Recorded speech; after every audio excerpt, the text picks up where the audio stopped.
for the NFS, National Fire Service, and the AFS. And once they discovered he could read and write, as he put it, they had him designing fire stations all over the West Country. Grayson, who had bouts of serious illness, as Jerry mentioned, was not fit to fight. He, of course, found little work in the West Country, but did have time to go back to master planning. And this is be very interesting to see what Jersey might have looked like given all the projects that haven't happened. This is a wonderful scheme for holiday/workers' housing all along the front in St. Juan's that he produced during the war. There were many organisations set up for people who'd left Jersey and Guernsey. There were Channel Island societies in Bristol, Bath, all the places where islanders had congregated, London and Glasgow, where many folk from Guernsey went.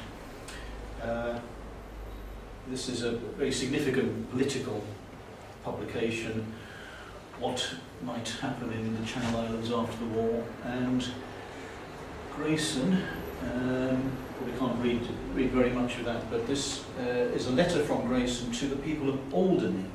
Now, of course, Alderney had been completely evacuated. It had been turned into a prisoner of war camp by the Germans. And Grayson saw this as a complete tabula rasa, a complete blank slate on which some of his town planning ideals that he'd picked up during the pre-war years. So this is Grayson trying his hand at remodelling Alderney. This is St. Anne's.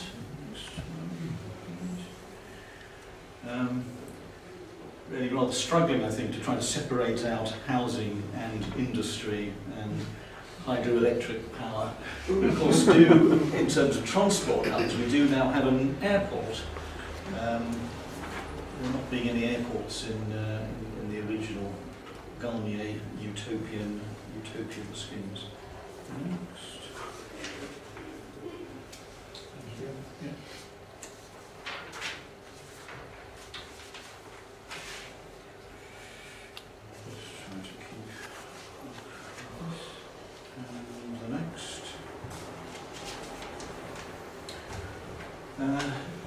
So here we are, and there's a key over on the right-hand side, and of course we know, surprise to you, that there in the middle of the gentlemen's clubs, the golf clubs, the youth camps, the hospital, there is no room for a police station or a prison. So after the war, my father finished his architectural training in Bristol, came back to the island, reopened the Grayson office, and the next slide, please. Cool.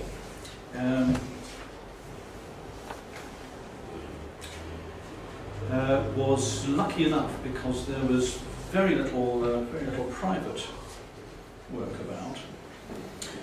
Lucky enough to be given the commission by the Public Health Committee of the day to design the new nurses' wing of the General Hospital. Very difficult to put ourselves back in that situation again, post-war. There was food rationing, but for architects there was an extreme shortage of building materials. And that makes the construction of the nurses' home all the more of an achievement.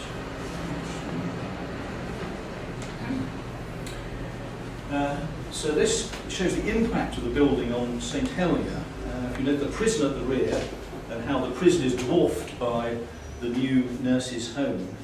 So you have a building that celebrates service, virtue and humility, towering over one for recidivists in the background. This is a contemporary photo. not quite sure what the wall was for, but this was originally a particularly high wall. I don't know whether the prison yard went as far as Gloucester Street, but I think it's difficult for us, as I say, to recognise the impact that this building would have had in Jersey. But also, of course, nationally, because it wasn't just in Jersey, it was nationwide that there was still rationing.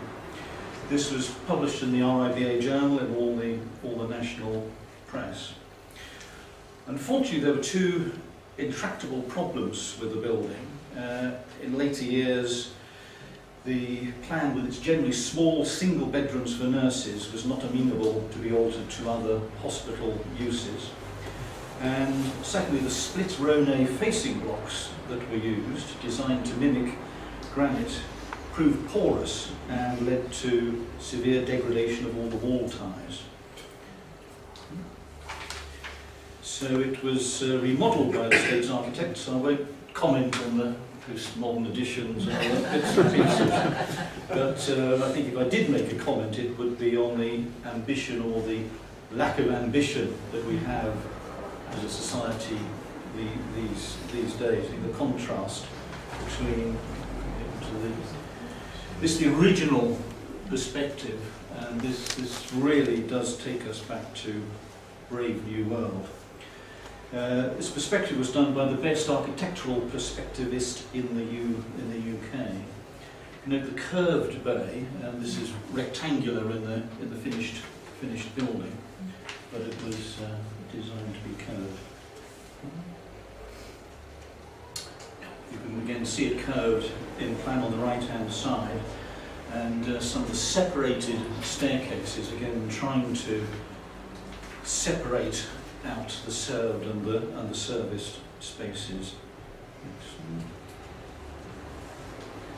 Just some of the original drawings. 7 stories, I'd like to point out to any planners here. Obviously at the time, St Helena, apart from the 4-storey commercial buildings, wouldn't have seen anything like this at all. Some of the interiors. Now this certainly takes you back to the almost to some of the sort of the pre-war 1930s interiors. Beautiful in situ terrazzo staircase, which I understand is still inside the building. So it was stripped back to the frame, and just this original staircase was left. Right hand side, that's the foundation stone, which is now freestanding in the car park.